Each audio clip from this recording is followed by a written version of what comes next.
J'ai toujours été fasciné par les personnes qui impactent et transforment leur époque. Ces personnes, parfois parties des pires situations, atteignent l'excellence dans leur domaine et inspirent des millions de personnes, devenant ainsi des génies, des visionnaires, des légendes. Mais comment font-ils pour atteindre un tel niveau de succès ? Comment pouvons-nous répliquer le processus ? Quelles sont les habitudes de ces artistes, scientifiques, acteurs, sportifs qui provoquent une ascension et une maîtrise aussi prodigieuse ?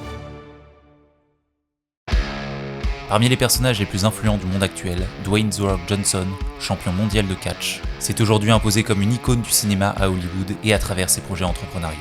Il a construit son succès depuis un milieu modeste en faisant face à de nombreux échecs au début de sa carrière. Pour atteindre ses objectifs, il a mis en place une éthique de travail et un style de vie exceptionnel que je vais donc reprendre pendant les 7 prochains jours. Je me lance dans cette expérience extrême pour voir comment je vais faire face à un changement de vie aussi brutal, des maux de tête constants ainsi que des baisses d'attention, mais surtout pour voir ce qu'on peut retirer de cette routine. C'est un programme exceptionnel qui peut fournir des résultats vraiment spectaculaires. Bienvenue dans cette nouvelle expérience.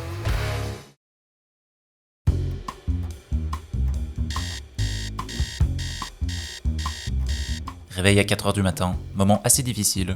J'utilise donc un petit moment de lucidité pour m'habiller rapidement, me préparer physiquement, mais surtout me conditionner mentalement pour la première habitude de la routine.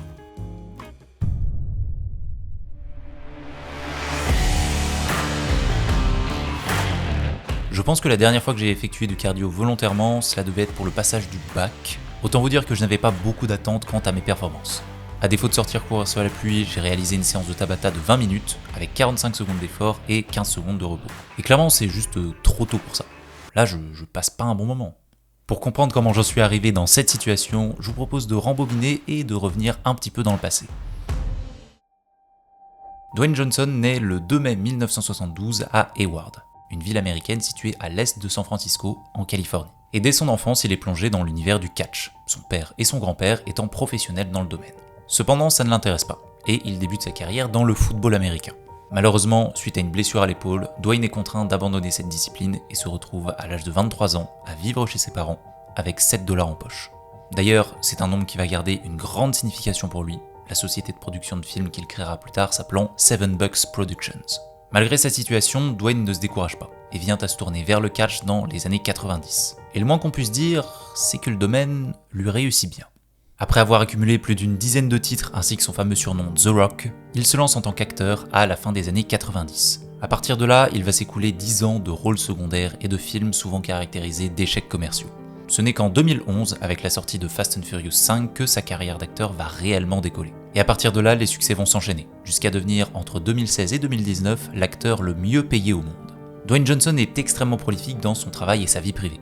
Pour vous donner une petite idée, entre 2001 et 2023, il sera à l'affiche de 43 films, de 16 séries, de 5 courts-métrages et prêtera sa voix à 5 films d'animation, sans compter les matchs de catch en parallèle, ses multiples business et sa vie de famille avec sa femme et ses 3 enfants. Cet homme est une machine de productivité. Et pour réaliser une telle quantité de projets, il a développé un style de vie très organisé. D'ailleurs, il est temps pour moi d'attaquer la suite de sa routine.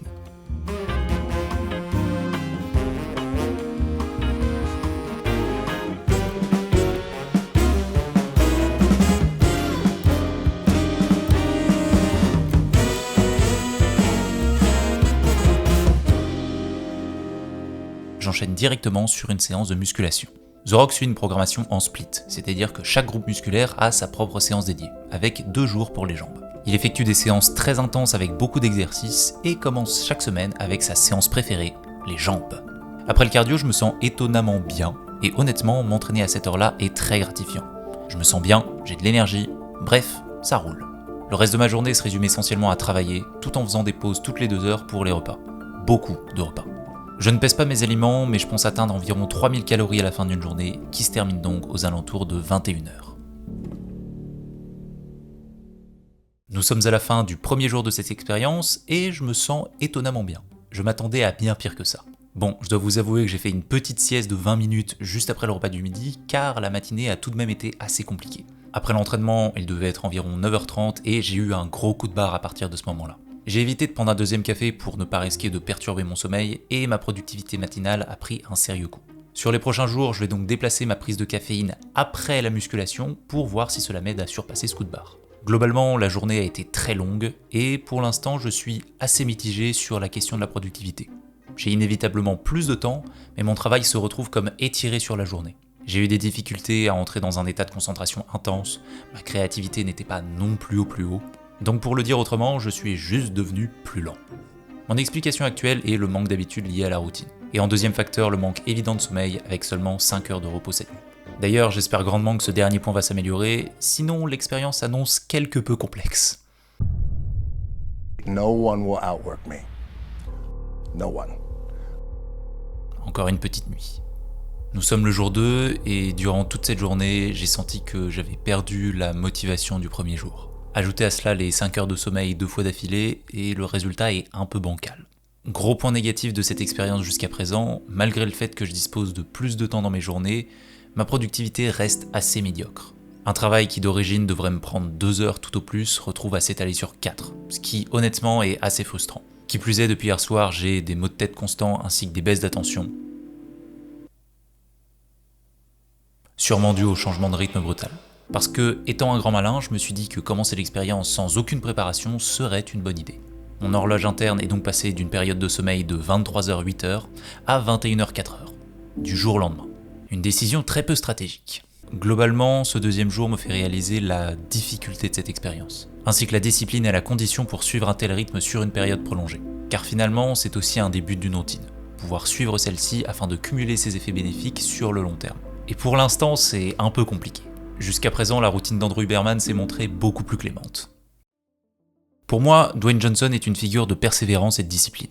Il est issu d'une famille qui a émigré aux États-Unis avec peu de ressources financières. Durant son adolescence, il tombe dans des actes de délinquance. Et aujourd'hui, grâce à son travail acharné, il est devenu une icône du pays et à l'international. Cet homme incarne littéralement le succès que les Américains adorent. La personne qui fait preuve de discipline des années durant pour atteindre ses objectifs. Et ce, malgré les obstacles. Mais comment pouvons-nous atteindre une telle force mentale ? La notion de discipline fait référence aux règles de conduite que l'on s'impose, la maîtrise de soi, le sens du devoir. C'est cette capacité à réaliser des choses difficiles pour des raisons externes à la motivation. D'un point de vue neurobiologique, le fait de réaliser une action que nous n'avons pas envie de faire, en faisant preuve de discipline et en surpassant la résistance mentale associée, aurait un impact direct sur notre cerveau. Dépasser cette limite mentale augmenterait notamment les connexions neuronales dans une structure appelée le cortex singulaire moyen antérieur. D'ailleurs, cette structure serait bien souvent plus développée chez les sportifs de haut niveau. Et je suis sûr qu'elle est absolument massive chez The Rock. C'est une découverte que je trouve très enthousiasmante. Elle signifie que la discipline est une capacité qui peut être entraînée et améliorée avec le temps et la pratique. Chaque situation difficile peut donc devenir une opportunité de développer ce muscle à long terme. C'est l'une des composantes que j'apprécie dans cette routine. Le fait de commencer ses journées par des actions difficiles et y aller malgré la résistance. Se lever tôt le matin, aller courir dans le noir, réaliser une série de plus, rester concentré malgré la fatigue. Pour moi, The Rock incarne cette force mentale. Cependant, je ne pense pas que ce soit l'unique raison pour laquelle beaucoup de gens l'apprécient. Derrière cet état d'esprit et ce succès, Dwayne Johnson semble garder une personnalité accessible et accueillante. Il n'hésite pas à se mettre en scène et à surprendre des fans, il soutient de nombreuses causes caritatives, et de manière générale, il semble profondément bienveillant. Honnêtement, je n'ai pas regardé beaucoup de ses films, et soyons honnêtes, ce n'est pas du cinéma d'auteur. Cependant, je trouve qu'il possède un parcours très inspirant, et je suis sûr que nous pouvons en apprendre beaucoup sur ce qu'il a amené aussi haut, à travers l'exploration de son style de vie. Sur ces 2 derniers jours, mon sommeil s'est clairement mieux déroulé. Le réveil, c'est pas encore ça, mais je commence petit à petit à m'habituer à l'horaire du coucher. Globalement, les journées ont été plus concluantes, je n'ai pas eu de gros coups de barre, notamment après l'entraînement. À ce propos, le café à ce moment me sauve mes journées, et pour les plus motivés d'entre vous qui voudraient tenter une expérience similaire, je pense que c'est un luxe non négligeable.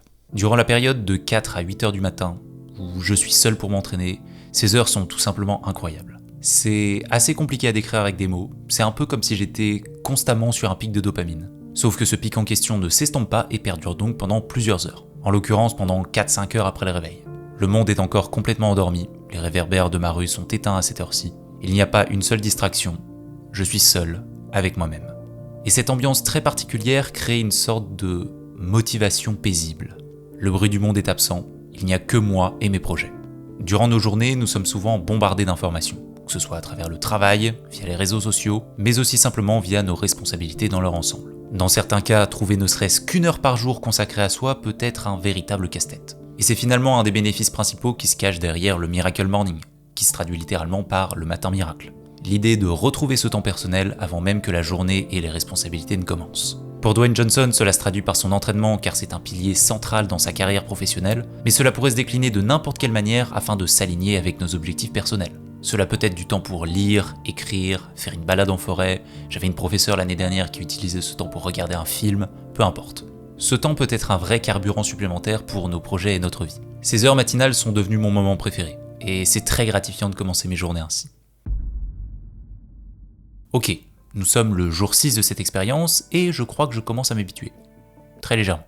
En tout cas, il y a une partie grandissante de moi qui commence même à apprécier cette routine. J'ai pu libérer énormément de temps pour mes projets, notamment pour le développement de nouvelles compétences dans la vidéo, le business et même du temps pour la lecture. L'apprentissage est une habitude qui peut assez facilement passer à la trappe dans mes journées, et durant cette semaine, j'ai réussi à consacrer environ 1 à 2 heures par jour rien qu'à cette habitude, et c'est pour moi un vrai bénéfice. Cependant, je commence à manquer la période du soir. Aux alentours de 18-19 heures, c'est là où je commence à avoir mes meilleures idées. Je ne sais pas réellement pourquoi, mais je me sens plus créatif le soir. Et le fait de ne pas pouvoir suivre ces inspirations et devoir les reporter au jour suivant est assez frustrant pour moi. D'autant plus que ces idées auront souvent perdu cette étincelle de spontanéité. J'ai quelques idées concernant la manière dont cette routine pourrait être adaptée, car elle possède selon moi énormément de qualités, mais aussi quelques défauts majeurs. Je développerai mon point dans la conclusion de cette vidéo après avoir pris un peu de recul. À présent, l'heure est à la réjouissance, car demain est le dernier jour de la semaine dans la peau de The Rock. Dwayne Johnson, au-delà de son éthique de travail et de sa personnalité, est également connu pour une toute autre raison. C'est dimanche, disons, festif.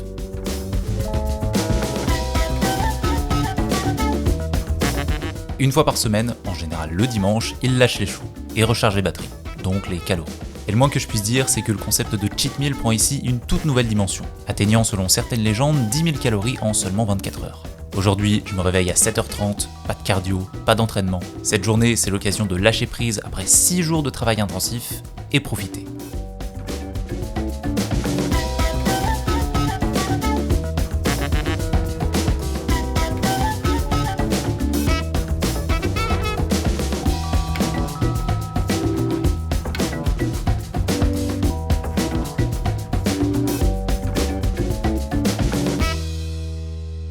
À l'heure actuelle, je ne pense pas pouvoir tenir un tel programme sur le long terme. Ici par long terme, j'entends plusieurs mois, voire plusieurs années. Pour moi, c'est un programme exceptionnel qui peut fournir des résultats vraiment spectaculaires. Néanmoins, je l'utiliserai plus sous forme d'une période intensive, à la manière d'un monk mode. Donc durant 3 semaines à environ 2 mois, je suivrai cette routine, en vue par exemple de la sortie d'un gros projet, afin de réaliser un maximum de progrès vers mes objectifs. J'ai profondément apprécié m'entraîner le matin, quand tout le monde est encore endormi. Il y a une ambiance que je trouve juste magique durant ces heures, et je suis presque nostalgique de les laisser derrière moi. Ce qui est pour moi très étonnant étant donné que je me suis toujours considéré comme étant pas du matin. D'ailleurs, si vous suivez la chaîne depuis un moment, vous m'avez sûrement déjà entendu dire cette phrase un certain nombre de fois. Et le fait de me lever tôt et de constater l'effet inverse, jusqu'à préférer ces heures matinales, c'est très inattendu. Après cela, la fin de la matinée reste elle aussi très gratifiante et productive. En revanche, la période de l'après-midi est très demandante mentalement. Environ toutes les 2 heures, j'ai expérimenté des gros coups de barre ainsi que des baisses d'attention. Donc ajouter un moment un peu plus tranquille en milieu de journée, voire une petite sieste, pourrait être une décision tout à fait stratégique. Pour finir, j'ai ressenti un vrai manque vis-à-vis de la période du soir. C'est un moment que j'apprécie beaucoup et que j'ai hâte de retrouver dans ma routine.